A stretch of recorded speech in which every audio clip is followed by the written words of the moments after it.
If you or one of your relatives has a Netflix account, then odds are you've probably binge watched the latest season of The Umbrella Academy with the rest of the world. If you didn't, or you think you might have missed something, then we're here to go over every single second of this trippy time travel second season. I'm Levita Josue. And I'm Antonio Ache. And this is Comrom, where we do nerdy reviews with the occasional boobs.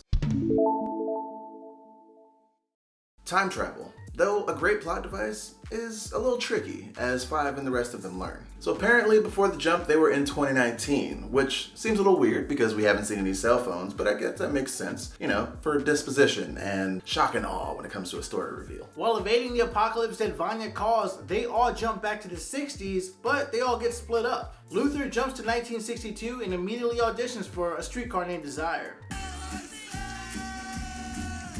Diego does a superhero landing into September of 1963 and does the vigilante thing right out the gate. Allison ends up in 1961 and is immediately slapped in the face with ignorant glares and whites only signs. Klaus and Ben end up in February of 1960 and Vanya is dropped off in October of 1963. Five finds himself on November 25th of 1963 and needless to say, does not look like anyone's going to be celebrating Turkey Day at this point. He sees that the Umbrella Academy crew is holding down the front lines in an unknown war using their powers in new magnificent ways. Hazel pops in just in time to bring Five back to only 10 days before the apocalypse, because how else are you going to keep the stakes nice and high? By the time Five locates everyone, they're all settled into an oddly fitting life for that particular time period. Luther becomes a cage fighter and yet again someone's lackey, and Diego gets caught trying horribly to try to be the hero of the story.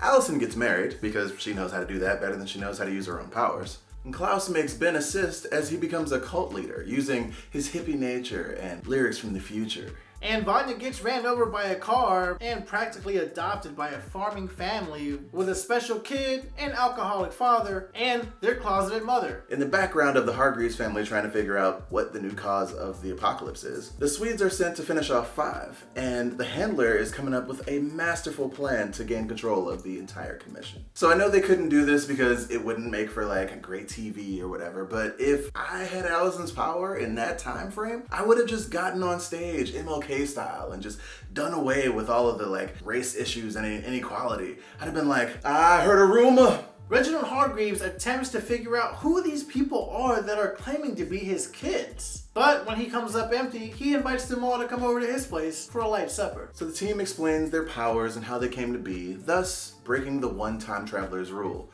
Don't tell past people about the future.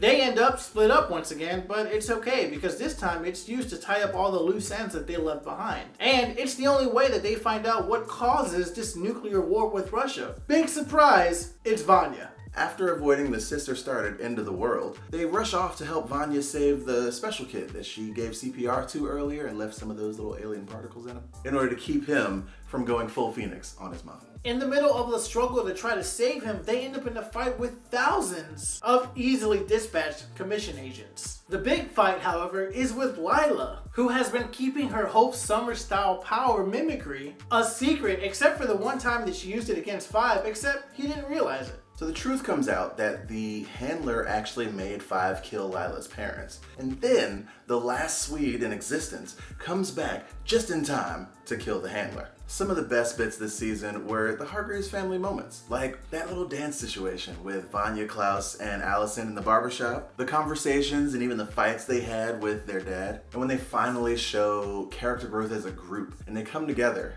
to support Vanya. Leave a comment below telling us what was your favorite part of The Umbrella Academy Season 2. Anyone who's been reading the comics knows that Reginald Hargreaves is an alien. And the fact that they were able to give us that tidbit in the show proves that they're not leaning away from the wilder concepts that the source material has. Harlan still held on to some of those sweet powers that he got from Vanya earlier in the season, and shows us that he now has telekinesis when he's levitating what looks like a sparrow in his hand.